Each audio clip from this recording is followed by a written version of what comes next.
Bonjour à tous. Petit décryptage des annonces faites par Macron lors de sa conférence de presse du jeudi 24 avril 2019, soit 9 jours après la date prévue du lundi 15 avril 2019, qui a été retardée à cause de l'incendie criminel, disons-le, de Notre-Dame de Paris. Le pauvre Macron, il a mis 9 jours à s'en remettre pour réussir enfin à parler alors qu'on l'attendait. Et tout ceci est très bizarre. De toute façon, c'est évidemment très bizarre qu'il ne l'ait pas dit juste le lendemain. Et en plus que cet incendie ait lieu le jour, comme par hasard, de son allocution. Donc moi, je répète ce que j'ai déjà dit dans une vidéo, c'est que c'était dirigé contre lui. Effectivement, ça paraît assez énorme qu'on incendie un monument historique aussi important de cette façon.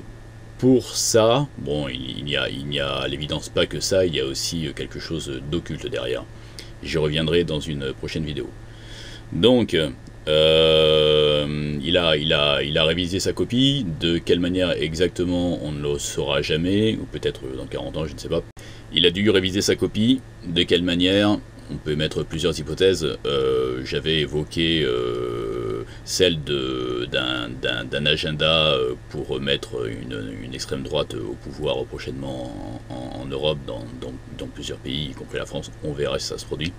Et puis il y a évidemment, bien entendu, le côté purement social. Donc là, je pense qu'il est allé encore plus loin dans l'antisocial. Enfin, c'est-à-dire qu'en fait, il n'a rien fait de social. Il aurait peut-être bien aimé, et on le lui en aura empêché. Bon, on peut émettre toutes les hypothèses. Le résultat, c'est l'effet déceptif, un nouveau terme à la mode, là, le néologisme anglais affreux. Voilà, il a déçu. Je ne sais pas ce que les gens pouvaient attendre de lui de favorable. Il a quand même réussi à décevoir. Bon, alors je vais prendre ce qu'il a dit chronologiquement dans l'ordre de ce qu'il a annoncé. Alors, il a donc la proportionnelle au Parlement, la proportionnelle à l'Assemblée nationale. Donc, dans les derniers jours, jusqu'à l'avant-veille de son allocution, il se bagarrait un peu pour savoir 15%, 25%. Bon, moi je pense qu'il aurait voulu que 15%. Je parlais dans ma précédente vidéo. Là, il est parti sur 20% et peut-être 25% si vous êtes gentil. Bon, je sais pas, on verra. Bon, ceci, c'est ça, encore une fois, c'est une histoire d'uniformisation européenne. Car avec le Royaume-Uni, il n'y a plus que la France dans l'Union européenne qui n'utilise pas de proportionnel pour ses élections législatives. Passons. Réduction du nombre de parlementaires. Bon, ça aussi, je pense que c'est encore une uniformisation européenne, parce que ça fera pas plaisir à ses copains députés, ce qu'il va faire. Bon, alors, vite fait, le vote obligatoire et le vote blanc. Alors, j'avais déjà dit... Bon, ça, ils étaient partis pour le faire.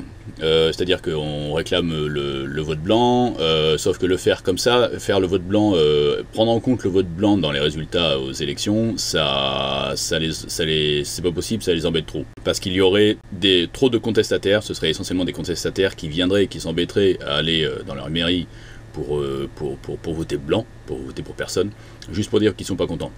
Donc comment ils auraient pu contrebalancer ça? C'est en instituant le vote obligatoire. Bon, ça j'avais déjà expliqué. Ceux qui font l'effort d'aller voter blanc sont les contestataires, et ceux qui ne prennent pas la peine de se déplacer. Nous aurions plus de sympathisants LRM et autres, enfin des votants des partis dits traditionnels, autrefois PS, moribond, UMP, etc. Beaucoup d'entre eux ne s'embêtent pas à aller voter parce qu'ils pensent que le parti qu'ils soutiennent va être élu de toute façon. Donc il faudrait, pour instituer le vote blanc, il faudrait les obliger à voter. Sauf que là, ils ont fait leur petit sondage. Je ne parle pas du grand débat qui est une mascarade, qui était juste un moyen de justifier la réforme institutionnelle en cours. Ils ont donc fait des sondages et ils se sont aperçus que ça ne passerait pas. Parce que comment est-ce qu'on peut faire le vote obligatoire? Il faudrait pour cela mettre des amendes, à l'exemple de la Belgique. Et ça passerait très mal. Ce serait encore perçu comme une dépense supplémentaire, un impôt supplémentaire détourné. Alors, de toute façon, ça, bon, voilà, ça ils n'en voulaient pas. L'autre moyen, ça aurait été de retirer la possibilité de voter à ceux qui s'abstiennent. Mais alors là, au niveau de l'abstention, ce sera encore pire. Ça aurait un effet contre-productif complètement. D'ailleurs, ce que Macron a expliqué. Là-dessus, ils ont eu raison. Là où ils ont eu tort, ils auraient dû mettre le vote blanc sans le vote obligatoire. Ils allaient nous vendre les deux ensemble. Bon, ils y renoncent. Voilà, passons. Alors, bien entendu, il n'y aura pas le RIC, nous le savions, bien que certains rêvaient encore à ce sujet. Il y aura donc vous l'avez entendu, il y aura un référendum d'initiative partagée. Ils vont juste baisser le seuil à 1 million. Ils vont peut-être, je ne sais même pas s'ils vont faciliter plus que ça, peut-être jouer un petit peu sur le. Après, il est censé y avoir d'autres freins. Ils vont peut-être alléger, c'est même pas sûr. Mais dans tout le cas, il y aura toujours le blocage parlementaire qui ne votera pas ce que ce 1 million d'électeurs qui sera très difficile à réunir, qui ne voteront pas dans le sens de ce référendum. Ça ne passera pas. J'en profite maintenant au passage pour dire pourquoi les gens ont été déçus par... je sais pas comment on peut être déçu. Comment ils ont pu être déçus par les annonces de Macron qui disaient que plus rien ne sera jamais pareil, etc. Alors c'est vrai que plus rien ne sera jamais pareil, mais c'est parce que ça va être pire. Je suis désolé de vous affoler avec ça, mais c'est ce qui va se produire. Si on ne fait rien, Donc pourquoi déception? Alors il y a parce que les gens, je veux dire les gens, ils attendaient deux choses. Il y avait deux revendications majeures, le RIC et du social. Bon, le RIC en réalité c'était une petite partie de la population, c'était des gilets jaunes qu'on mettait en avant dans les médias et tout, pour faire passer la participation citoyenne sur laquelle je vais encore revenir, car c'est un des cœurs du sujet.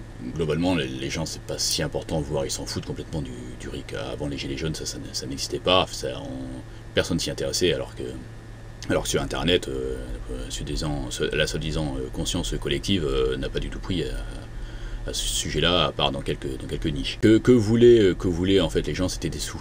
C'est très con, quoi. Qu'on baisse leurs impôts, qu'on hausse le SMIC, qu'on hausse les salaires, qu'ils puissent arrêter de regarder leurs factures tout le temps, comment les payer, pouvoir partir en vacances, s'acheter une bouffe un petit peu meilleure, etc. On leur aurait donné ça. Les gens, ils auraient été contents, un peu besoin de tout ça.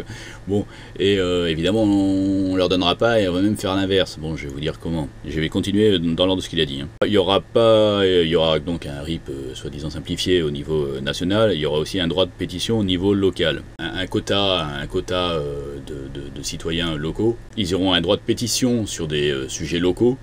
Et ça sera inscrit à l'ordre du jour de l'Assemblée locale. Ça pourra être des départements, des mairies, des régions, des intercommunalités. Voilà. Bon, ça c'est du pipeau. Il faudra voir exactement comment ce sera fait. De toute façon, à tous les coups, l'Assemblée locale, elle sera... au moins, ce sera mis à l'ordre du jour. Bon, c'est déjà ça, mais si elle veut voter contre, ça passera pas. Et en plus, les sujets sur lesquels ça va être fait, je sais pas moi, est-ce que vous voulez que votre tramway il soit omnibus ou alors ou pas? Ça va être vraiment bon, il va y avoir quelques trucs. Donc bon là en fait j'anticipe un peu ce que je vais dire plus tard dans l'ordre de ce qu'a dit Macron. C'est ils vont les associer. On va associer la population sur tout ce qui est local, sur l'aménagement du territoire, l'urbanisme. Je sais pas moi, est-ce que vous voulez du bio dans votre cantine? Combien vous êtes prêt à payer? Qu'est-ce qui pourrait me passer par la tête? Les déchets, non, je sais même pas si les gens vont s'intéresser à la gestion des déchets. Des trucs comme ça, mais en plus tout ceci sera limité. On va leur donner une petite part d'implication, on va les faire parler sur place, on va les interroger avec des tirages au sort et tout. Bon, un tirage au sort, je vais encore y venir après. On va faire semblant, quoi. On va prévoir qu'est-ce qu'on peut leur laisser comme droit de parole, mais tout ceci sera très encadré, très contrôlé. Les gens, ils connaîtront pas les sujets, on va les faire venir dans des assemblées, on va leur expliquer le sujet, qu'est-ce qu'ils sont censés penser. De toute façon, les gens, ils vont être tirés au sort, ils sont pas là. Ils sont pas compétents pour ça, ça a été un échec, j'ai déjà dit dans d'autres vidéos, regardez mes vidéos sur l'Assemblée citoyenne, sur des vidéos plus travaillées que j'ai faites, que là c'est encore une fois un petit peu improvisé ce que je fais, du fait de l'urgence. Donc en fait, le principe, ça va être le même principe que, je pourrais comparer ça, bon déjà à la démocratie représentative que nous avons déjà. C'est-à-dire que les gens ont fait semblant de s'intéresser à eux, mais en fait on les oriente complètement, principalement à cause des médias. Puis en fait les gouvernements font toujours ce que eux ils ont décidé. Je pourrais aussi comparer ça un petit peu au principe des syndicats, peut-être.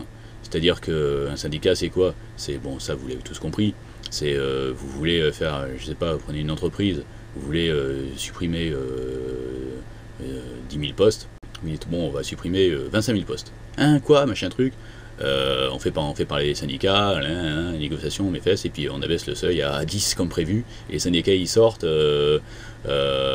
tout content, ouais on a réussi, alors qu'en fait ils ont fait exactement ce qu'ils voulaient, ça va être quand même une casse sociale, donc en fait on a fait participer participer le citoyen, alors c'est pas le citoyen, c'est pas ce terme-là, c'était pas encore à la mode, participer les syndiqués, les salariés, machin, et puis voilà, mais le truc ils le font quand même. Et puis cette démocratie participative, ça va être exactement sur le même principe.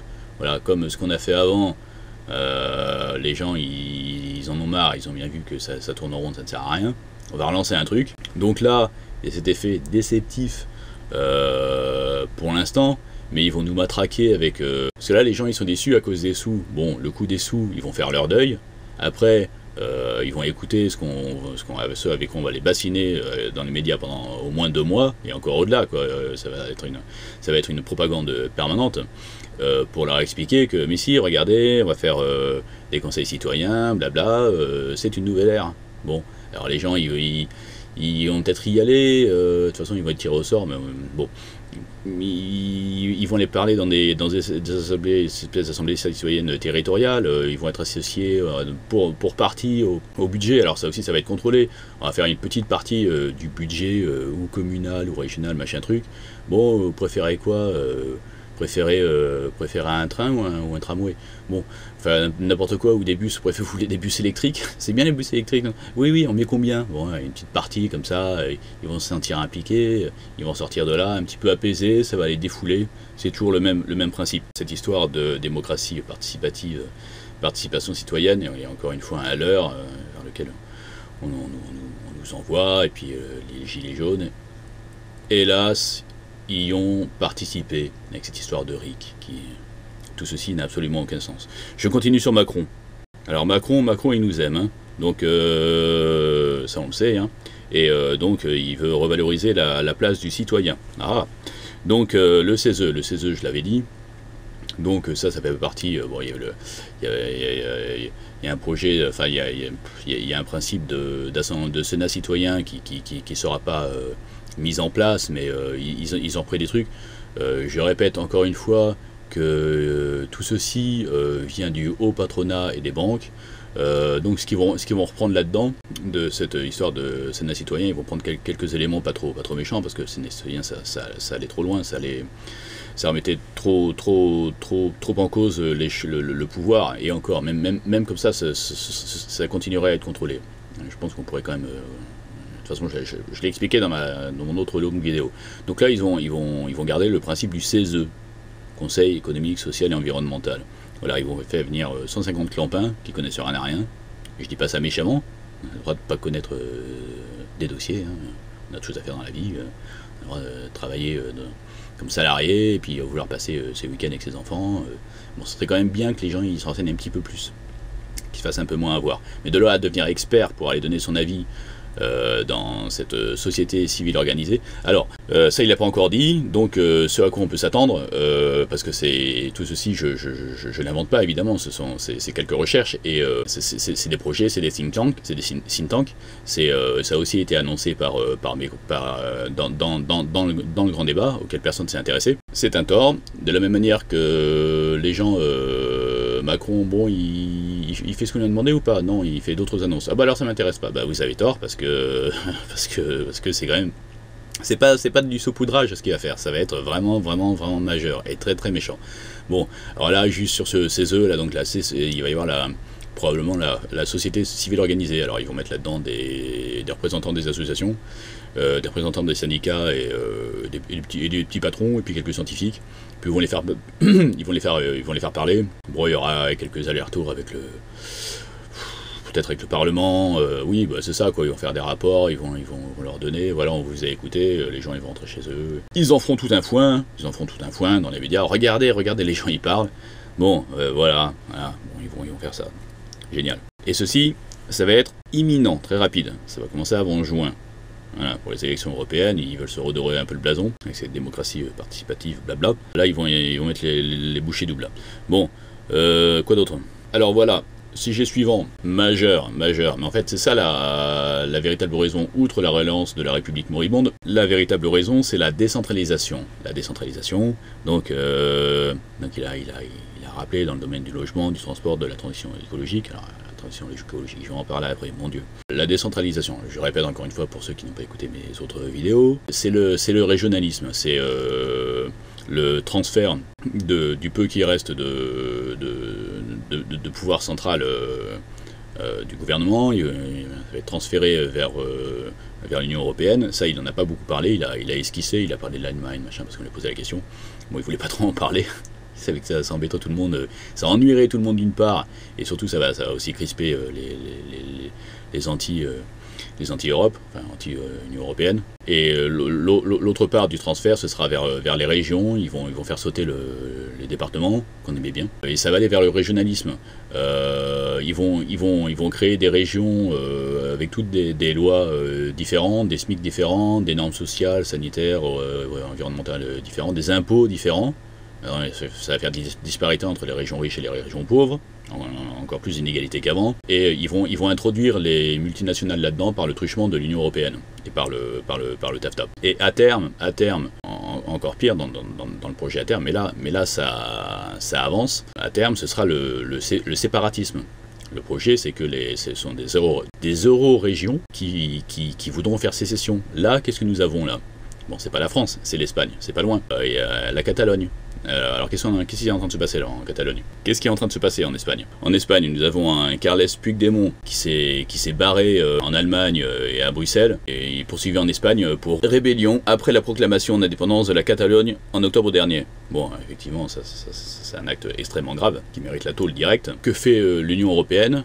L'Union Européenne, on est censé être tous des copains. Ils ont refusé d'extrader Puigdemont. Alors, ce qui s'est passé, c'est qu'en Allemagne, en juillet 2018, il y a eu un mandat d'arrêt européen. L'Allemagne a dit ok, on veut bien vous le donner, mais ce sera uniquement pour détournement de fonds publics. Alors déjà, il est accusé de détournement de fonds publics, c'est pas mal aussi, mais il ne faudra pas qu'il soit jugé pour rébellion. Les pays se battent entre eux, précisément l'Union Européenne se bat contre l'Espagne qui veut légitimement rester unifiée et pas partir en morceaux. On leur dit allez vous faire voir. Et ce qui est très fort aussi, c'est qu'il arrive avec son statut de paria dans un autre pays à se présenter aux élections européennes espagnoles. Ça c'est assez fort, je sais pas comment ils vont faire. Et qu'est-ce que nous avons là? Nous avons les élections législatives en Espagne qui risquent d'être très favorables au parti Vox. Et comment il est appelé, comment il est défini ici ce parti Vox, comme on en parle en tout cas en France, c'est l'extrême droite, évidemment. Pourquoi l'extrême droite? Bon, à part ça, je connais pas leur programme, hein. Je sais pas s'ils parlent des immigrés ou un truc habituel, mais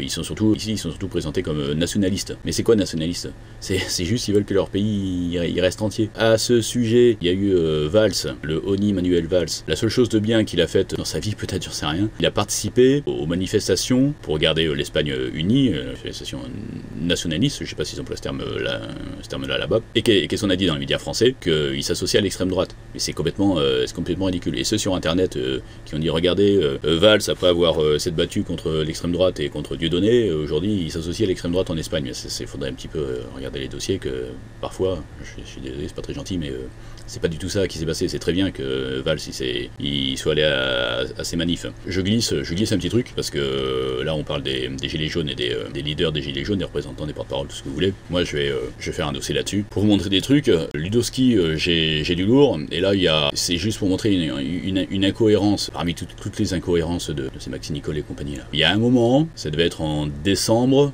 ou janvier, je crois que c'était en décembre, je ferai un dossier là-dessus, elle est allée rencontrer des gilets jaunes à la frontière espagnole. Ouais, elle fait la convergence des gilets jaunes. Bon, ce truc là, tous ces machins aux frontières là, ça n'est allé nulle part, ça n'est pas allé bien. Elle est quand même allée les rencontrer avec des copains, elle, gilets jaunes, principalement elle. Ok, mais quand on regarde, elle allait rencontrer qui?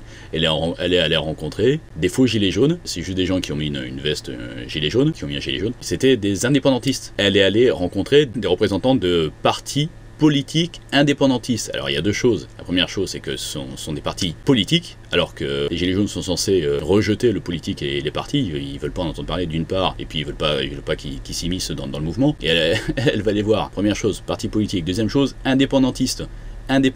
C'est affreux quoi. Elle va défendre l'indépendance de la Catalogne.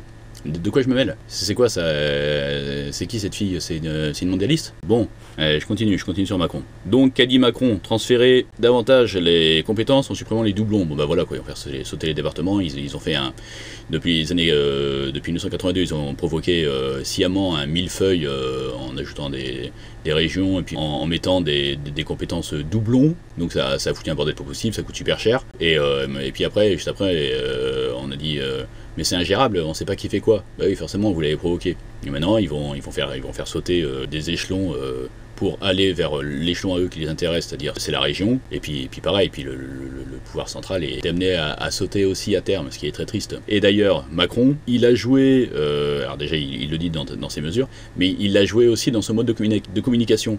C'est-à-dire qu'on lui a posé des questions précises, de préciser sa pensée et ses mesures, il n'a pas voulu le faire.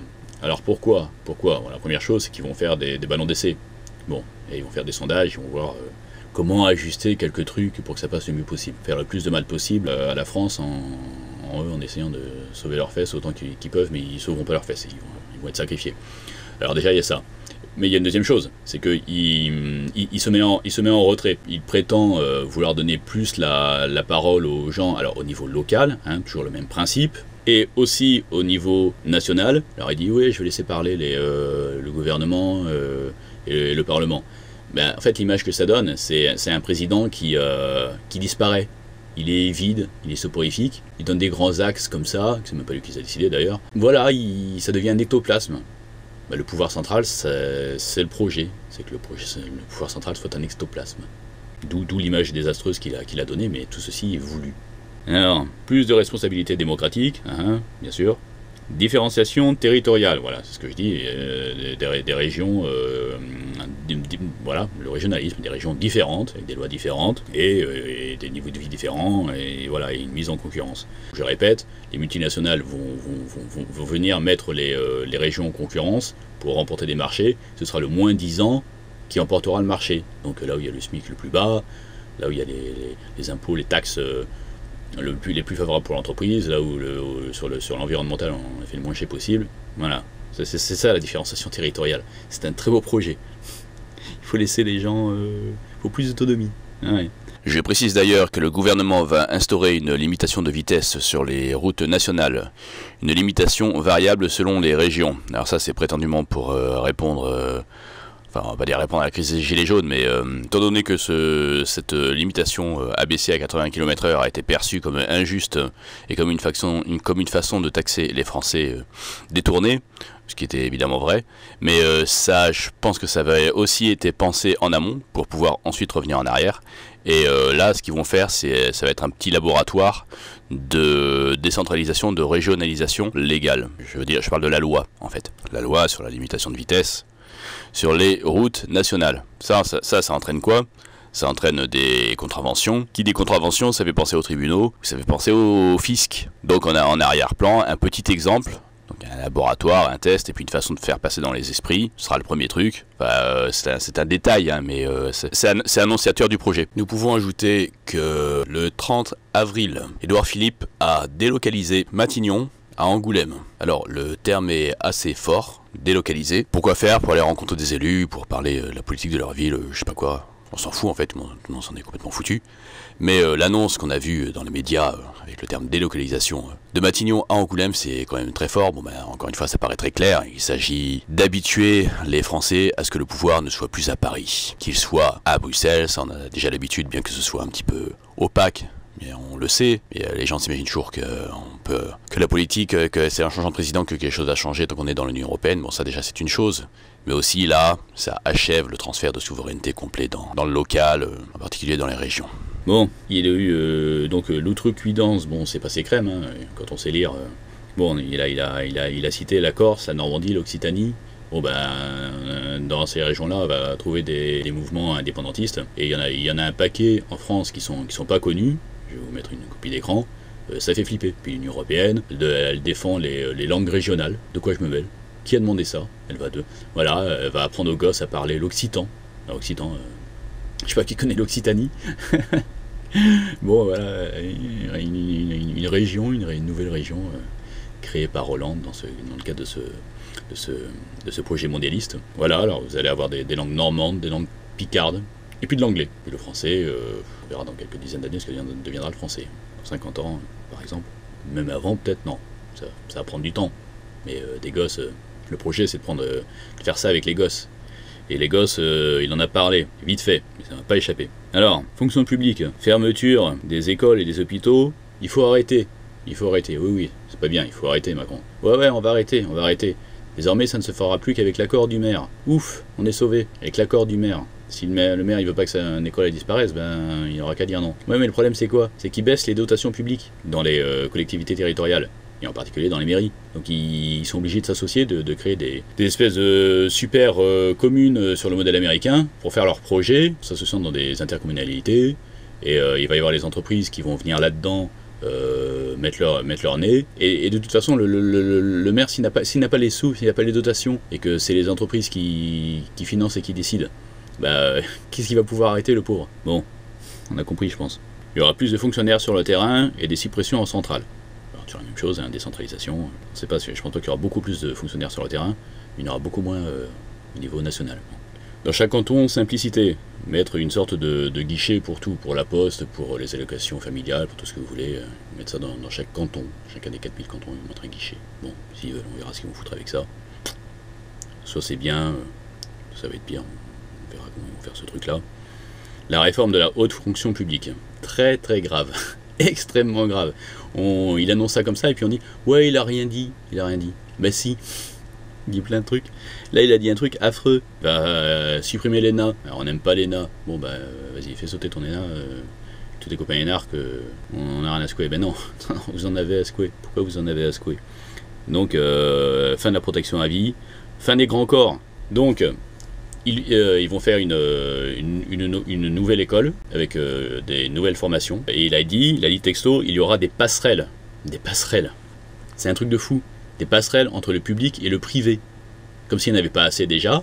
Il y a déjà des trucs que je vous montrerai en copie d'écran.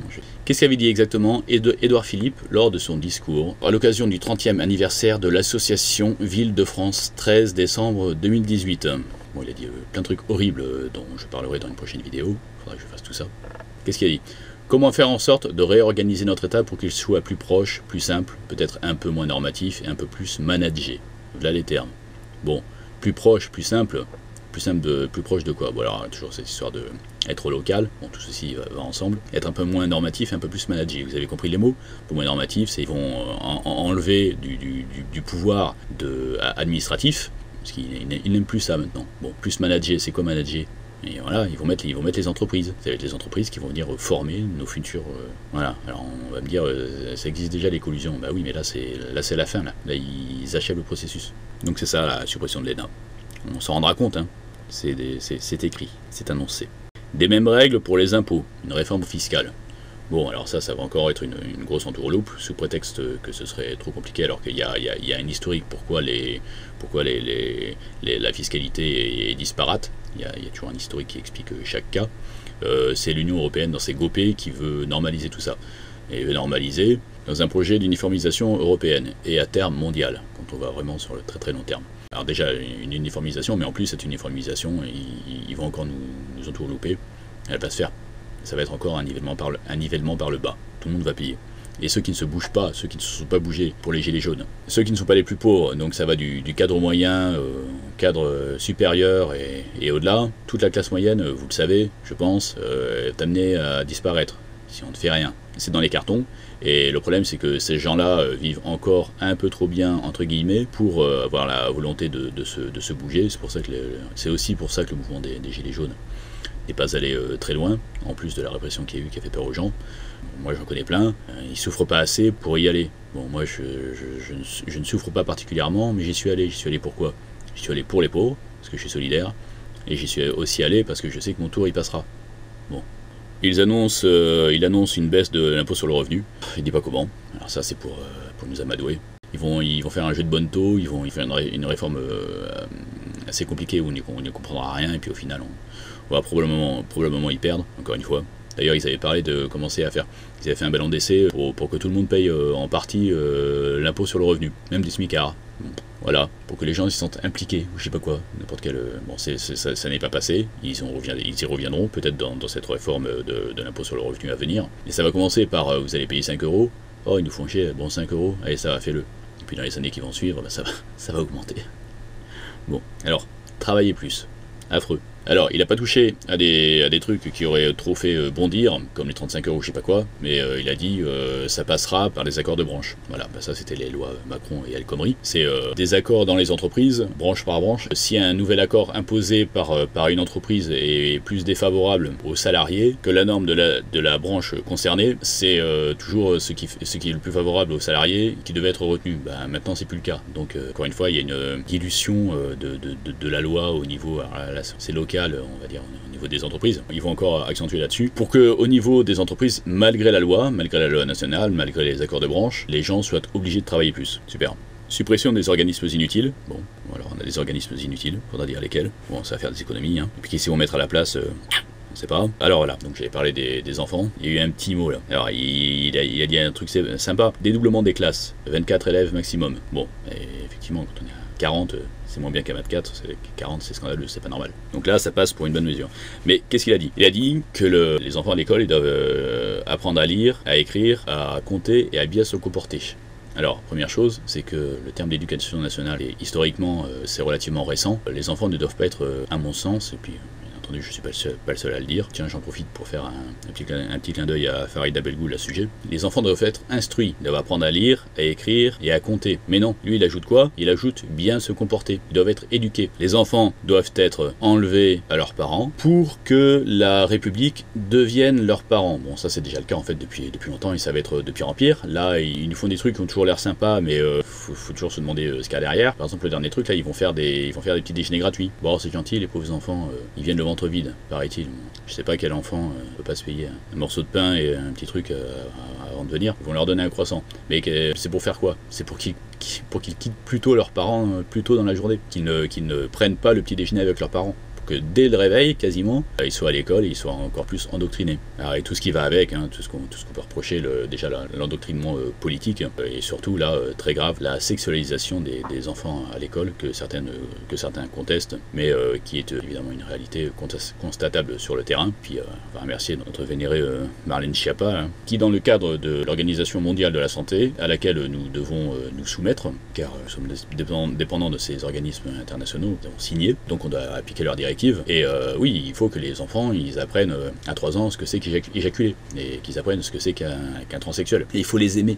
Il faut les aimer. Enfin, il faut pas seulement les aimer, il faut, si possible, si vous avez envie de changer de sexe à 4 ans, bah, il faudra en parler à vos parents, ou sinon vos parents sont des nazis. En gros, dans les écoles, les collèges, des gamins de 13 ans, on leur demande est-ce que quelqu'un peut nous raconter sa première expérience sexuelle? C'est un truc de malade, ce sont des choses qui existent. 13 ans, ça arrive, c'est encore minoritaire, voire rare, heureusement. Mais si on fait ça, s'il y a une gamine parmi une classe de 24 ou de 40 qui a déjà eu un rapport sexuel, va le raconter, et les autres ils vont écouter, ils vont se dire bah, pourquoi pas moi? C'est évident, tout ça c'est absolument affreux. Ils pervertissent ces enfants pour pervertir les adultes de demain.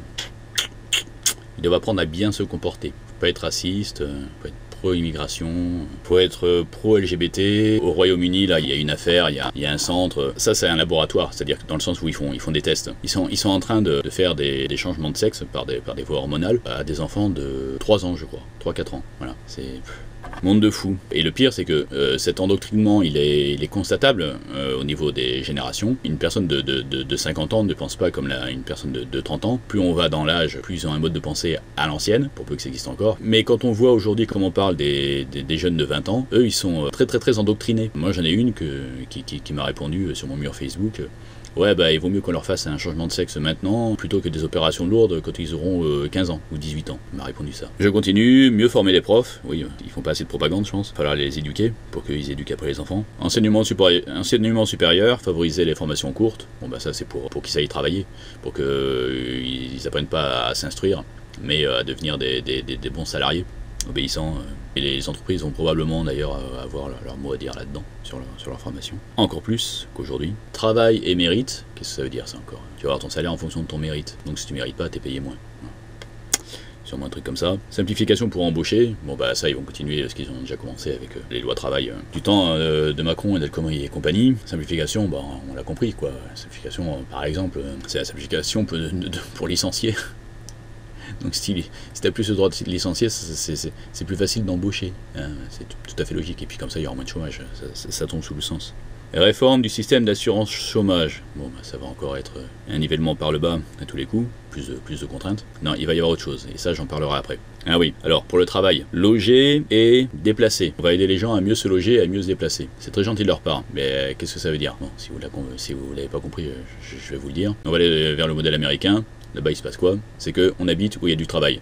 Et les gens là-bas, ils bougent tout le temps, selon le contexte économique. Et d'ailleurs, d'un point de vue de ces relations, d'un point de vue social, ça a une conséquence, parce que là-bas, ils ont une mentalité, ils ont l'air très chaleureux, très expansifs quand ils se oh my dear, etc. Mais en fait, ils sont très individualistes, ils ont des relations très superficielles. Tu vas là-bas, t'as l'impression de te faire un super pote, alors qu'en fait, il t'a oublié, après avoir fait des grandes phrases très fortes et t'avoir serré dans ses bras, ton super ami, il va t'oublier dans 2 mois. Ça, c'est dû à quoi? C'est dû au fait qu'ils sont amenés à beaucoup se déplacer pour avoir le droit de travailler, et donc ils intègrent inconsciemment le fait qu'il ne faut pas trop s'attacher à ses proches, à son prochain, parce que c'est plus difficile de partir pour aller bosser ailleurs quand on est attaché à ses proches là où on habite, évidemment. Et bah ça, c'est ce qu'ils projettent pour la France. Voilà, on va tous se déplacer d'une région à une autre. Écoute, si tu trouves pas de région, si tu trouves pas de boulot dans ta région, bah tu vas aller dans la région d'à côté, là où il y a du boulot et là où le SMIC est moins cher, moins élevé, comme ça tu auras du boulot. Ça c'est bon pour le travail, comprenez. Et d'ailleurs, je pourrais ajouter juste une anecdote. Bon, je glisse quelques petits trucs contre les chefs, les leaders, les porte-parole des Gilets jaunes là. Je me souviens ce traître de Maxime Nicole, une discussion, débat un petit peu là qu'il avait eu avec Majoubi, je pourrais vous le trouver, où il disait,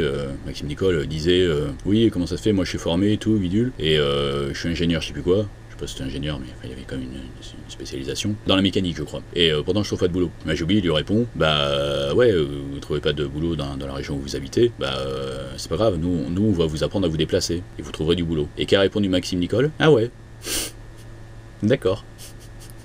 Je vais essayer de retrouver ça. Incroyable. Un chômeur qui vous dit, j'ai pas ce job, il existe à 80 km. Aujourd'hui, il y a une vraie discussion dans le grand débat qui est de dire, eh ben, est-ce que ce serait pas une des missions de la solidarité nationale que de financer le déménagement et la mobilité d'une personne qui veut le faire. Et qu'on paye. Et vous savez quoi, ce serait bénéfique à la société.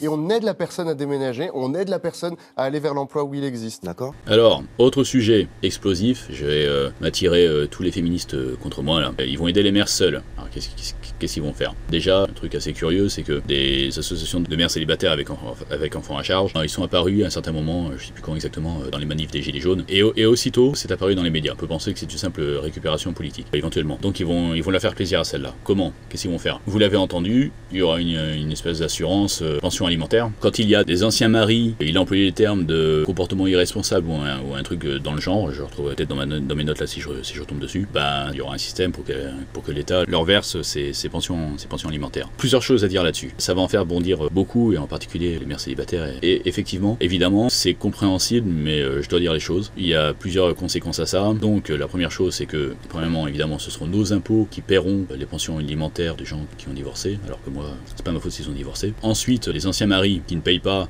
c'est-à-dire qu'en fait, pour ces mères célibataires, ça va leur apporter une bouffée d'air immédiate, enfin un apport financier en fait, un apport financier immédiat. Pour elles, ce sera beaucoup plus souple, et puis elles pourront plus gérer sur le long terme. Mais ce qui est évident, c'est que ça va se retourner contre l'ancien mari qui, lui, il va être poursuivi. Il faudra qu'il paye. C'est déjà le cas aujourd'hui. Hein. Un ex-mari qui paye pas, il est convoqué par le juge aux affaires familiaux, essentiellement des femmes, donc il faudrait dire la juge aujourd'hui, qui, dans le meilleur des cas, ils peuvent essayer de faire baisser un petit peu le niveau de cette pension selon ses revenus. En général, ça marche même pas. Il a payé plein pot, il se démerde. Il y a des ex-maris qui se retrouvent en tôle pour non-paiement de pension alimentaire. C'est un truc de malade. La dernière chose que je voudrais dire, non, encore une chose après. Cet ancien mari, les termes avec lesquels on a parlé Macron est scandaleux, parce que moi, j'en connais plein qui ne payent pas leur pension alimentaire parfois, voire plus du tout. Mais pourquoi?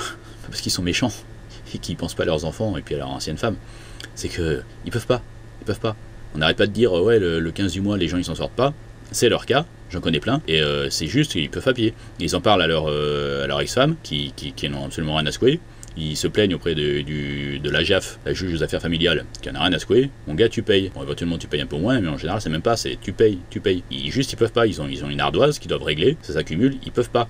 C'est un truc affreux. Et lui, il les traite d'irresponsables, premièrement. Et la dernière chose que je vais dire, c'est la chose la plus polémique, c'est quelle va être la conséquence néfaste de ça. C'est que, pour moi, c'est néfaste. Hein. Après, on va me contredire. Pour moi, c'est néfaste. Bon, ce sont les femmes qui demandent le divorce à 75%. Voilà. Alors, on va dire que les hommes sont horribles. Ils s'occupent pas assez bien de leur femme, donc c'est pour ça qu'elle se barre. Il est insupportable. Ou rien à secouer. Bon, je le conteste, évidemment. Les femmes qui pourraient hésiter à divorcer pour des raisons économiques, quand elles sauront que de toute façon il y aura un système d'assurance nationale, qu'elles auront leur pension alimentaire, elles vont encore moins hésiter et il y aura encore plus de divorces. Et des couples qui auraient pu être ensemble, après on va me dire oui, mais s'ils sont pas heureux ensemble, il faut qu'ils divorcent. Bon, ça va être un grand débat dont je vais pas parler maintenant. Dans tous les cas, la conséquence, c'est qu'il y aura encore plus de divorces, de dislocation des familles, d'enfants qui grandissent sans leur père, qui peuvent voir un week-end sur 2. Voilà, le projet c'est continuer la destruction de la famille par tous les moyens, dans le but de l'isolement des individus, des hommes et des femmes, et aussi de la déstructuration mentale des enfants, pour en faire de bons zombies, de bons esclaves qui seront tellement déstructurés qu'ils n'auront plus de mode de pensée cohérent dans les générations futures. Macron a parlé du revenu universel d'activité. Bon, alors ça c'est un grand projet encore, il n'y a que des grands projets dans ce qu'il a dit, hein. On croit qu'il a rien dit, mais non. Détrompez-vous, revenu universel d'activité. Alors ça, on commence à en parler. Il y en a qui veulent un revenu universel. Ça paraît très bien, et puis en particulier pour les indépendants, pour les auto-entrepreneurs qui ont du mal à joindre les deux bouts. Dans tous les cas, ils auront un pécule mensuel. Quoi qu'il arrive, ils vont être contents avec ça. Enfin, ils vont pas être contents avec ça, mais ce sera un peu mieux, croit-il. On commence à en parler avec l'histoire de l'intelligence artificielle. Il y a un gars, Alexandre, je sais plus quoi, je vais peut-être le mettre, qui se fait connaître sur internet depuis je sais pas combien de temps, 2 ans peut-être, alors qu'il appartient à LRM, donc c'est un peu bizarre, il fait semblant de dénoncer quelque chose, enfin il dénonce quelque chose, du coup on s'y accoutume. Donc l'intelligence artificielle est amenée à détruire à terme énormément d'emplois, si ce n'est une très grosse partie.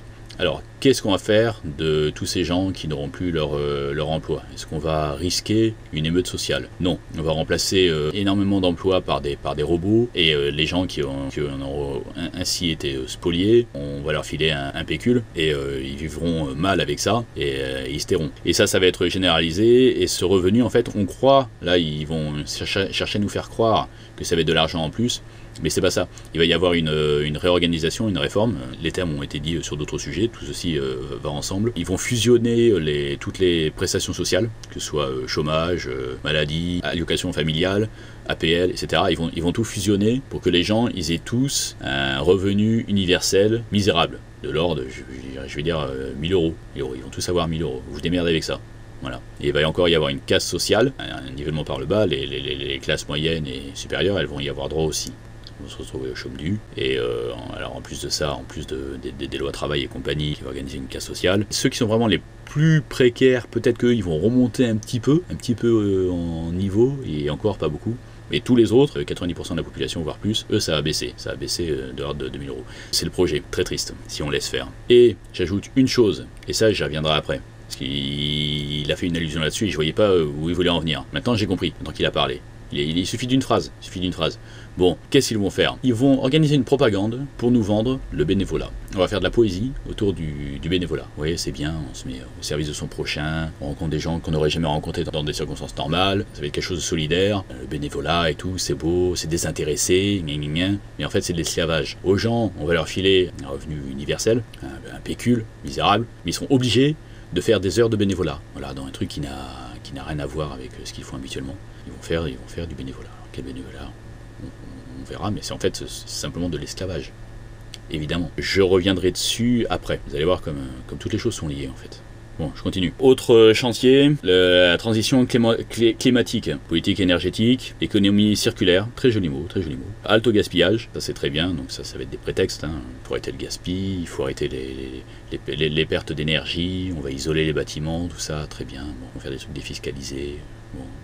Bon, en fait, ce sont des mesurettes pour un projet de plus grande ampleur qu'il a dite, peut-être que je vais tomber dessus dans mes prochaines notes là. Donc tout simplement c'est la taxe carbone. Bon alors là c'est un gros mot, je crois qu'il a employé d'autres termes. Il va y avoir la taxe carbone à tout niveau, au niveau des particuliers. Alors on va prendre ça pour un impôt supplémentaire, mais ce n'est pas que ça, évidemment. Ça va être au niveau des entreprises, et puis dans ce mouvement mondial autour du climat qui est fait, qui est sponsorisé par des ONG qui se cachent, entre autres encore une fois l'inénarrable Soros. France, c'est pas le seul. Donc au niveau taxe carbone, au niveau national, ce qui n'a aucun sens parce qu'ils vont créer enfin ça existe déjà, ils vont créer un marché du carbone. Alors, un marché du carbone, faire de l'écologie avec un marché, un oxymore, un truc qui n'a aucun sens. Les entreprises qui ont des moyens le font déjà, pour l'instant ça mène pas très loin, mais ça va s'imposer de manière beaucoup plus drastique.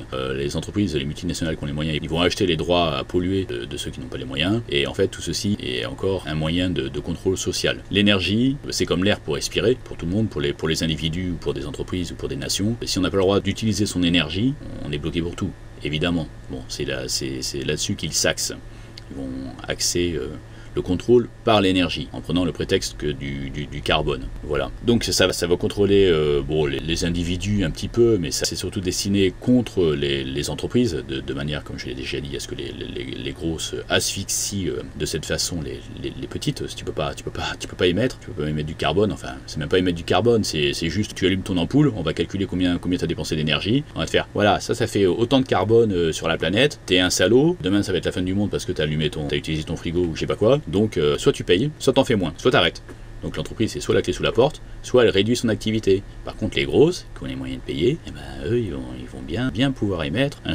Et puis, j'ajoute au passage, pour ceux qui ne le savent pas, je ne sais pas si ceux qui m'écoutent là, quel genre de population pourrait être au courant ou pas de l'arnaque sur l'effet de serre, quoi. Bon, ben, regardez les documentaires, il faudra que je vous en soumette. Ce qui provoque l'effet de serre, majoritairement, c'est l'hydrogène, la vapeur d'eau. Le CO2 là-dedans, il est vraiment extrêmement minoritaire. Toutes les démonstrations qui ont été faites, c'est du flan. Tous les courbes, les graphiques, ils ont été trafiqués. Par exemple, le fameux graphique d'Al Gore, en fait, il y a un décalage. Il dit, vous voyez, plus il y a de carbone, plus il fait chaud.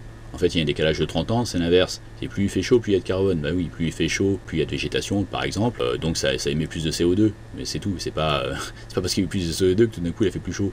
Et puis, de toute façon, il y a énormément de scientifiques qui démontrent ça très bien, avec des arguments. On les accuse d'être payés par les industries pétrolières. C'est du baratin, c'est faux. Je vous soumettrai un site, vous avez qu'à regarder, tout est limpide. Les températures. Il y a un changement climatique. Il y a un changement climatique, pour ceux qui ne sont pas au courant, il y a un changement climatique qui est naturel, qui est dû aux variations de cycle du Soleil. Là, on est dans une période qui correspond aux variations cycliques. Donc, il est normal qu'il y ait un changement climatique, mais il n'y a pas de réchauffement climatique. C'est du baratin. Depuis au moins 10 ans, les températures sont stables. Il y a eu un petit pic en 2015, je crois. Il y a un petit pic encore de température pendant cette année-là, dû au Gulf Stream, des courants dans l'océan Atlantique. Voilà, sinon, les températures sont stables. D'ailleurs, on se pèle très souvent le jonc en été. Il fait souvent moche. La banquise, elle a aucun souci, vous inquiétez pas. Elle se reconstitue. Ça fait très longtemps qu'elle se reconstitue. Bon, je vais pas. Bon, ça permet de faire un petit tour d'horizon quand même, cette vidéo sur Macron. Mais de toute façon, tout est lié, donc c'est normal que j'en parle. Donc, pour ceux qui ne sont pas au courant, renseignez-vous. Traitez-moi de conspirationniste si vous voulez. Mais renseignez-vous. Bon, voilà, transition climatique, ils vont mettre ça, il l'a pas dit. Ils en avaient déjà parlé avant, donc là ils vont le faire, ils vont inscrire le principe d'urgence climatique dans la Constitution française. Voilà, donc on va être coincé avec ça. Voilà. Bon, oui, alors, transition climatique, ils vont utiliser la Convention citoyenne de 150 citoyens, ils vont foutre ça au CESE, et puis ils vont parler du climat. Voilà, oui, voilà. Donc voilà, je retrouve les termes que je cherchais qu'il a employés, c'est le prix de l'indice du carbone, la taxe carbone, il a osé dire ce nom-là, alors qu'il n'osait plus pendant la crise des Gilets jaunes, à cause de toutes les taxes. Et le terme de financement vert, si vous pouvez, vous développerez en couleur verte, si vous avez les moyens. Alors, ils vont attaquer le système de retraite par points. Okay. Ah oui, sur les retraites. La seule chose, ou une des très rares choses positives qu'a dit Macron, c'est qu'ils vont réindexer les retraites sur l'inflation. Bon, c'est la moindre des choses. Ils l'avaient enlevé. C'est-à-dire qu'ils avaient enlevé cette indexation sur l'inflation. Ça a été très défavorable aux retraités. Aujourd'hui, ils reviennent dessus. C'est quand même la moindre des choses. Ce n'est pas une avancée, c'est un rétropédalage. Ce n'est pas la même chose. Par rapport à avant l'ère Macron, c'est pas une avancée. Que du recul. Et puis d'ailleurs, on peut se demander aussi, alors pour être vraiment dans le mode conspirationniste, s'ils n'ont pas fait exprès de faire des trucs too much avant la crise. Donc il y a la crise, donc tu reviens dessus. Tu fais exprès d'aller trop loin, mais imaginons, je sais pas moi, tu as 15 mesures antisociales à faire passer. Bon, t'en fais passer, t'en ajoutes 2-3, on va dire t'en ajoutes 2. Tu en fais 17, toutes plus inacceptables les unes que les autres. Puis après t'as une crise, et j'en enlève 2. Voilà, et comme ça tes 15 autres projets, eux, ils passent. Bon, ça c'est une technique aussi, hein. On a toujours vu ça. Bon, alors, super. Il y avait aussi, il parlait d'un minimum de retraite de 1000 € pour tous. Bon, tant mieux. Moi, encore avec mon esprit suspicieux et mal intentionné, moi je crois que ça va être le même principe que pour le revenu universel. C'est-à-dire que ça va être une uniformisation de ce minimum vieillesse. Ça va pas être un minimum, ça va être un maximum. Il y aura peut-être un minimum, il y aura aussi un maximum. Si vous prenez toutes les vieillesses, toutes les retraites à 2500 € ou à 1800, celle qui actuellement c'est à 800, tu fais monter le quota à 1000, tu fais baisser tous les autres à 1000, on y gagne au niveau de la dépense publique. Ça a l'air bien pour les plus pauvres aujourd'hui, mais on verra comment ça va se passer à terme. Donc il va y avoir une réforme du système de retraite. Et alors là, le truc... allonger la durée des cotisations. Alors il nous fait un petit entourloupe là, je pense que ça ne nous a pas échappé, mais que j'en ai pas encore entendu beaucoup parler. Il ne va pas reculer l'âge de la retraite, non c'est pas bien, c'est mal. Le gouvernement il fait pas des choses mal. Mais par contre ce qu'il va faire, il va renforcer le système de décote qui existe déjà. C'est-à-dire qu'aujourd'hui si on veut partir à 62 ans, tu peux, mais t'auras moins. Et sinon il faut partir plus tard, 63, 64, 65, si tu veux avoir ta retraite complète, voire encore plus, tu veux avoir encore plus. Mais ce seront des cas très rares, ceux qui vont aller jusqu'à 67. Pour avoir gagné quelque chose dans l'affaire, ce seront des cas très rares. Déjà on n'en aura pas envie, on sera fatigué, on sera malade, et en plus il y a un principe économique. Alors là je vais vous lire un petit truc de FO, Force ouvrière. Donc ça c'est 24 avril 2019, le haut commissaire à la réforme des retraites, voilà, ils en parlent déjà. Notre engagement est de préserver la liberté de partir à 62 ans, tout en sachant que l'intérêt de l'équilibre du système et que vous partiez de préférence à 63-64 ans, d'où l'idée de surcote et décote. Réponse de FO. Elle a un salarié sur 2 du privé n'est déjà plus sur le marché du travail au moment de faire valoir ses droits à la retraite, étant souvent soit au chômage, en ASS, allocation spécifique de solidarité ou en invalidité. Pour cela, il n'y a pas d'autre choix que de subir la décote. Donc en fait le principe de la décote c'est quoi? C'est pas qu'on travaille plus longtemps, c'est qu'on ne puisse pas suffisamment cotiser, donc à un moment on est obligé de s'arrêter de travailler quand même. Et puis il y a aussi tout simplement le chômage qui rend impossible la durée de cotisation. Et donc comme on n'a pas assez cotisé, on aura moins de pension. Voilà. Et j'ajoute, pour terminer sur ce sujet, que 1000 € minimum, ça reste misérable. Il faudrait 1003, 1005, 1003 minimum, et même 1005 pour chaque vieux, pour soigner, pour manger. Mais non, tu te démerdes avec 1000. Voilà, continue. Donc, là, Macron, il est revenu sur la politique familiale, famille monoparentale. La caisse d'allocation familiale va prélever directement les pensions alimentaires. Bon, je sais pas exactement comment ils vont faire leur truc. Ça va pas être sympa. Le terme précis qu'il avait employé, c'était l'incivisme des anciens conjoints. Voilà, ils peuvent pas payer, donc ils sont pas civiques. En termes de statistiques, c'est difficile de parler, mais moi je vais dire que la majorité, voire la grosse majorité des ex-maris, ils seraient bien restés avec leur femme et avec leurs enfants. Je pense que j'approche de la fin. Le service national universel. Alors ça, je l'avais vu dans leur grand débat.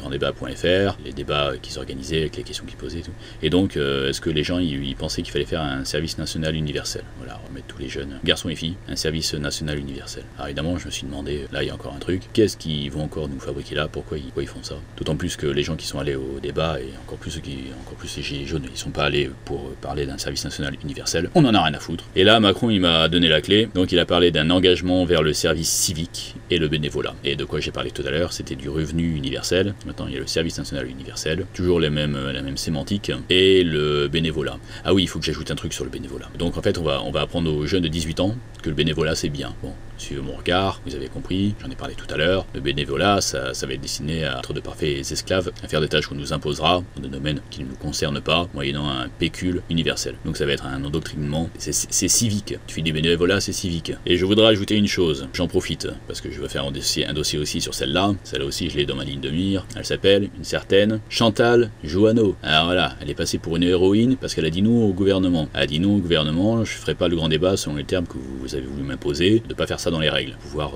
en fait manipuler après les résultats. C'est vrai, elle a bien fait de refuser ça, c'était la moindre des choses. Elle a refusé pour pas être impliquée trop dans une manœuvre, pour pas que sa réputation soit entachée. C'est tout à son honneur. N'empêche à part ça, elle a marché dans le grand débat, à fond, elle était à fond dedans, elle trouvait que c'était une bonne chose, il fallait faire parler les gens, machin. Bon, là, elle a retiré ses billes, elle a juste été maligne politiquement. Elle vise plus le long terme que ça. Elle a encore des visées, elle a prétendu s'être retirée de la vie publique. Je ferai un dossier complet là-dessus avec les dates et tout. Je vais juste vous montrer des images rigolotes. C'est que c'est une young leader. Bon, je vais pas en parler trop longuement maintenant, c'est pas le sujet. C'est à cette occasion qu'elle a rencontré Macron et Édouard Philippe. C'est assez rigolo. Non, c'est pas rigolo du tout. Pourquoi j'en parlais? C'est parce que elle, dans le dossier que je vais faire à son encontre, elle est à fond mondialiste. Elle parle de toutes les mêmes choses, le débat, machin. Bon, le débat, c'est normal qu'elle en ait parlé dans le cadre de ses activités à la tête de la CNDP, la Commission nationale du débat public, qu'elle a présidée, qu'elle préside toujours d'ailleurs. Elle touche toujours ses 15 000 balles. Y a pas de souci. Elle est favorable à tout. Elle est favorable à la décentralisation. Voilà. Pourquoi elle nous parle de ça dans le cadre du CNDP? Je veux dire, au moment de sa prise de fonction, elle a parlé de la décentralisation. Il faut plus de décentralisation. Pourquoi? De quoi tu te mêles? T'es là pour faire des débats, pas pour nous parler de la décentralisation. Bah, on a compris que d'une part que c'est lié, et d'autre part, bah, c'est une mondialiste, hein, voilà, c'est une franc-maçonne, c'est évident. J'ai pas de preuves pour dire que c'est une franc-maçonne, mais pour moi ça saute aux yeux, ça se respire à 10 000 km, ces gens-là. Et pourquoi je parle d'elle? Parce qu'elle a aussi parlé du bénévolat, voilà, dans des espèces de réunions entre associations, des trentenaires qui refont le monde, qui veulent changer la démocratie, blabla. Je trouve que le bénévolat c'est beau, il faut faire du bénévolat, travailler gratuitement pour le plaisir. Voilà, elle est là-dedans. Faire bien attention à tout ça. Sujet suivant, très grave, laïcité, loi de 1905. Alors ça, ils en avaient parlé. Ça faisait partie des thèmes, là, la laïcité. Peut-être pas d'un thème complet, mais c'était parmi les questions posées. Alors je cite Macron, on a fermé des écoles, des établissements, des associations, qui respectaient pas les règles de la République. Communautarisme, sécession, de l'islam politique qui veut faire sécession avec la République. Il faut faire de la répression, Alors ça fait penser à quoi? Ça fait penser, oui, il y a des imams, il y a des écoles coraniques, machin, ils sont très dangereux, ça fabrique les prochains daïchistes, les prochains terroristes. Bon, en fait, ils veulent juste mettre l'islam au pas pour imposer leur religion à eux, comme l'a très bien expliqué Payon, que la laïcité est une religion destinée à remplacer les autres religions. Le catholicisme, le christianisme étaient les premiers visés, et puis là, avec tous les immigrés maghrébins et autres, donc une force musulmane en France qu'il faut étouffer ce courant spirituel pour les faire aller vers la laïcité, si ce n'est pire. Est-ce que je vais évoquer maintenant le terme de satanisme? Non. La Révolution française a échoué. Les républicains exilés s'interrogent pourquoi on n'y arrive pas en France. Et ils se disent finalement on a fait une erreur, c'est que dans notre pays, l'Église catholique est conservatrice. Elle détient dans le fond le pouvoir spirituel et un formidable pouvoir d'opinion et de conscience. Nous avons fait des révolutions, mais des révolutions matérielles. Donc il faut que nous inventions, pour établir la République, une spiritualité, voire une religion, spécifique. La République, pour s'établir, a besoin de former sa propre religion, qu'ils vont appeler d'ailleurs, ça c'est un paradoxe incroyable, en tout cas une surprise, c'est un étonnement pour moi, jeune chercheur, la laïcité. Alors, les frontières, qu'est-ce qu'ils vont faire? Ils vont exclure certains pays qui en ce moment ruent un peu dans les brancards, comme je pense que c'est la Hongrie qui est visée, parce qu'ils vont pas sortir des accords de Schengen, ils vont pas sortir l'Italie, ils vont pas aller jusque-là. L'Italie, elle va juste chercher à pas se prendre tous les migrants sur ses côtes, qu'ils aillent un peu dans les autres pays, quoi, qu'on répartisse la charge, mais elle va pas être anti-immigration incontrôlée, quoi. Bon, par contre, la Hongrie, peut-être que Orban il est plus virulent, peut-être qu'il leur casse un peu plus les pieds. Mais moi, je pense qu'il y a aussi d'autres visées derrière, c'est-à-dire, comme l'Union européenne est toujours dans une démarche expansionniste dans la direction de l'Est, pour constituer un des blocs mondiaux. Alors les blocs mondiaux futurs, ça va être donc l'Union européenne associée aux États-Unis, à l'axe Mexique, États-Unis, Canada. Il y aura la Russie et l'Asie. Ils veulent faire en gros 5 grands blocs comme ça. Et donc l'Europe, elle va continuer à s'élargir, à intégrer d'autres pays, tous les pays jusqu'à la Russie, quoi, dans l'idéal. Et parmi ceux-là, il y en a beaucoup à qui ça va faire peur, ces histoires d'immigration. Encore que certains pourraient peut-être... Enfin, il y en a beaucoup qui croient qu'ils auraient gagné parce que eux, grâce à cette immigration débridée, ils pourraient venir en France ou en Allemagne, par exemple. Socialement, économiquement, ce serait profitable pour les populations. Mais en fait, ils se rendent compte sur le tard que eux, ils se prennent, en particulier les Africains, et finalement, ça se retourne contre eux, cette histoire. Donc, ça pourrait faire peur. L'exemple de l'Union européenne, l'exemple européen, pourrait leur faire peur. Donc, pour continuer cette politique expansionniste vers l'Est, on pourrait effectivement faire un Schengen light, peut-être provisoire d'ailleurs, peut-être provisoire. Après, il s'agirait de recommencer à l'étendre quand les esprits auront été bien formatés à ce sujet. Puis on peut aussi parler du pacte de Marrakech, là, l'horreur absolue. Alors, ils s'organisent l'immigration comme si on avait besoin d'un pacte international, comme si on ne pouvait pas se débrouiller nous-mêmes pour réguler l'immigration par le simple contrôle des frontières et la chasse aux ONG qui organisent tout ça. Donc, le pacte de Marrakech, organiser la migration pour qu'elle soit plus humaine. Bon, on va pas la bloquer, on va l'organiser pour qu'elle soit plus humaine. Bon, en fait, ils vont continuer à organiser la migration pour permettre aussi que les migrants soient accueillis tout de suite, qu'ils aient tout de suite un logement, qu'ils aient tout de suite des droits sociaux, le RSA ou le chômage ou l'assurance maladie, aussitôt arrivé. Oui, c'est pas bien qu'ils dorment dans la rue dans des tentes. Ouais, ok, on va leur donner les HLM. Puis quand les nationaux voudront un HLM, ben, ils passeront après. C'est déjà le cas actuellement là. Pas tout le monde, mais... Et voilà, et puis ils vont aussi faire une propagande, c'est-à-dire, plus qu'une propagande, ils vont faire une répression dans les médias, encore plus qu'aujourd'hui. Parler de manière négative de l'immigration débridée, incontrôlée, ne sera pas favorisé. On va dire ça comme ça, en fait, on va punir, on va clouer au pilori ceux qui ne sont pas politiquement corrects à ce sujet. Soit il y aura des vindictes, soit il y aura un rédacteur en chef qui va lui dire de ne pas dire ça, soit on ne va pas renouveler son contrat de journaliste. Ça va être tout le monde, tous ceux qui s'expriment dans les médias, ça pourrait être des artistes, même les politiques. Il y aura aussi une répression sur Internet. Donc en gros, si vous êtes contre l'immigration de masse incontrôlée, ben vous êtes un nazi, ça va être ça le propos. Ça, je pense que vous l'aviez compris. Bon, donc là, ils vont continuer à le faire. Et puis bon, c'est surtout le Schengen. La nouveauté, ça va être le Schengen Light, là. Schengen plus réduit. Bon, sinon, dans le reste de l'allocution, de la conférence de presse et avec les questions des journalistes, il y a eu beaucoup de redites, c'était pas forcément intéressant. Bon, une baisse de l'impôt sur le revenu de 5 milliards, bon, je ne dis pas comment il va faire ça. C'est peut-être aussi une question, encore une fois, d'Union européenne derrière, encore une fois, s'aligner sur les directives de, je sais pas, l'histoire de niche fiscale, bon, pour les entreprises. Qu'est-ce qu'ils vont nous faire? Certainement encore l'Union européenne qui est derrière ça, tous les coups. Je ne sais pas pourquoi ils supprimeraient des niches fiscales aux entreprises. C'est pas trop leur... Enfin si, financièrement c'est leur intérêt, mais le véritable intérêt de ceux qui nous dirigent, c'est leurs copains. Alors pourquoi ils iraient embêter leurs copains en supprimant des niches fiscales? À moins que ce soit particulièrement ciblé sur des trucs qu'ils ne veulent plus voir, mais non, j'imagine encore que c'est une uniformisation européenne. On va tous converger vers les mêmes lois sociales, fiscales. Bon, j'ai terminé, j'ai passé l'essentiel en revue, et comme je le craignais un peu, enfin je le craignais. Ça a été long, mais c'est normal, c'est du lourd, hein. Les gens ils veulent même pas entendre Macron parler, mais faut se farcer un peu, faut se faire saigner un peu les oreilles pour savoir ce qui se passe, pas pour se faire peur, mais pour faire quelque chose, quoi, si on peut. J'aimerais bien. Bon, je vais ajouter un dernier truc que j'ai pas pensé à dire, mais bon, c'est mon truc à dire à la fin aussi, pourquoi pas. C'est toutes ces histoires de participation citoyenne. Bon, moi je maintiens, je répète, hein, pour ceux qui n'ont pas vu mes vidéos, ça va paraître redondant, pour ceux qui tombent sur celle-là en premier. Voilà, moi je dis, les gilets jaunes, ça a mené à tout ça, volontairement, ça a été créé pour ça, pour faire une réforme en profondeur de la République, parce que sinon ils n'auraient pas eu de légitimité pour le faire. Pourquoi est-ce qu'il veut faire la participation citoyenne? Pourquoi il veut faire une telle décentralisation? Pourquoi tous les autres trucs que j'ai racontés là, le revenu universel, enfin tout, les changements majeurs, ils en font, ok, on va me répondre ils en font, mais là, déjà, ça va être beaucoup plus global, c'est pas un sujet, c'est pas une loi travail, qui déjà est extrêmement antisociale, extrêmement destructrice, c'est tout un package là, et pour faire accepter ça, c'est pas évident, au mieux qu'une raison, même si, oui, alors Macron, il y a eu une crise avec les gilets jaunes, on lui a demandé des choses, et à la place, il fait autre chose. Ouais, il est con, Macron, hein, vraiment, il est dans sa tour d'ivoire. Non, il est pas con, il est pas dans sa tour d'ivoire, il fait ce qu'on lui dit. Quand il le fait pas bien, il se prend peut-être des attaques, mais voilà, il finit par faire ce qu'on lui dit. Et donc, là, il vient avec ses réformes, il y a eu une crise qu'il gère mal par ses réformes, mais il y a une raison quand même à ses réformes. Et le fait qu'il y ait eu des blessés, même des morts, et de la casse des boutiques, du mobilier urbain, etc., ça, ils s'en contrefoutent, ces gens-là. Ils s'en contrefoutent, ils vont quand même pas faire les gilets jaunes pour ça. Bah si, c'est beaucoup plus important, cette réforme, c'est beaucoup plus important. Le fait que les flics ils soient crevés et qu'ils soient détestés et tout.